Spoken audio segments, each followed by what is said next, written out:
গলা কেটে খুন, লেপ কাঁথা দিয়ে মোড়া মহিলার দেহ। মহিলার গলা কেটে খুন, রক্তাক্ত মৃতদেহ ৭২ ঘন্টা লেপ কাঁথা দিয়ে মোড়া অবস্থায় পড়ে রইল। পচা গন্ধ বের হতে শুরু হয়েছে তদন্ত। কাজ থেকে ছেলে ফিরে এসে দেখেন মা মৃত। ঘটনাটি ঘটেছে উত্তর ২৪ পরগনার বসিরহাট মহকুমার বসিরহাট থানার নিন্দারিয়া কোদালিয়া গ্রাম পঞ্চায়েতের মোল্লাপাড়া এলাকায়। বছর ৩৮-এর বধূ মানোয়ারা বিবি ১ বছর আগে স্বামী জাহাঙ্গীর মণ্ডল মারা যায়। তার বছর ১৫ ছেলে নয়ন মোল্লা কর্মসূত্রে কলকাতায় থাকত।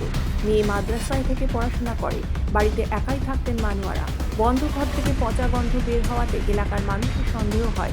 তারা পুলিশে খবর দিলে সোমবার রাত্রিবেলা পুলিশ এসে বাড়ির তালা ভেঙে দেহ উদ্ধার করে।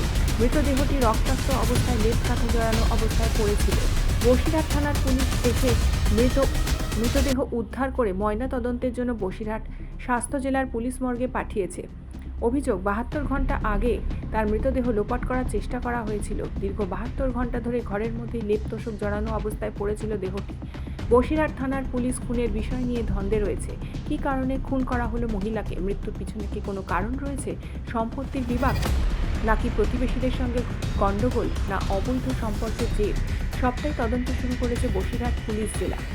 একমাত্র ছেলে নয়ন মোল্লাকে পুলিশ আটক করে জিজ্ঞাসাবাদ শুরু করেছে। তার মোবাইল ফোনের কল লিস্টও পরীক্ষা করা হচ্ছে।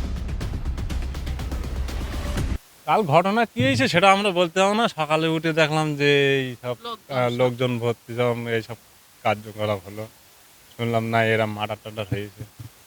এই আমরা এই পাড়া প্রতিবেশী সকাল রাত্রি উঠে মানে হ্যাঁ শুনলাম যে এইসব এই এক একজন এক এক রকম বলছে যে ওখান থেকে এরকম মার্ডার টাডার হয়েছে না শুনছি এইসব ঘটনা ঘটেছে যে হচ্ছে গতকাল রাত্রিবেলায় ১২টা ১০ থেকে ১৫ নাগাদ আমার কাছে একটা ফোন আসে। আমি হচ্ছে পশ্চিম মধ্যমপুর গ্রামের এখন হচ্ছে মেম্বার। ও মৃতার যে ছেলে আর কি, ছেলে এবং গ্রামের কিছু লোকজন আমাদের বাড়িতে যায়, গিয়ে বলে যে এরকম ওনাদের বাড়ির থেকে পচা একটা গন্ধ বেরোচ্ছে। বেরোনোর পরে আমি সেই তৎক্ষণাৎ সেই রাত্রিবেলা বেরোই এবং গ্রামের কিছু ৫০-৬০ জন যারা মানে বাসিন্দা আছে তাদেরকে নিই। নেওয়ার সাথে সাথে আমরা এখানে না এসে আমরা আমাদের যে লোকাল থানা, আমাদের যে আউটপোস্ট আছে অনন্তপুর, ওখানকার ওসিকে আমরা ফোন করি যে স্যার এখানে একটা পচা গন্ধ বেরোচ্ছে। তো স্যার আমাদেরকে বলেন যে আপনারা ওখানে যান, গিয়ে অন্তত দেখুন যে সত্যি ওখান থেকে পচা গন্ধ বেরোচ্ছে কিনা। তারপরে আমরা মানে প্রশাসন আসলে প্রশাসনের সাথে সহযোগিতা একসাথে আমরা আসি, এসে এখানে দেখি যে ভীষণ মানে পচা একটা গন্ধ বেরোচ্ছে। তারপর আমাদেরকে নিয়ে প্রশাসন সেই শাবল দিয়ে আবার ওটা মানে তালাটা ভাঙে, মানে সমস্ত দিক থেকে বাড়িটা আটকানো ছিল।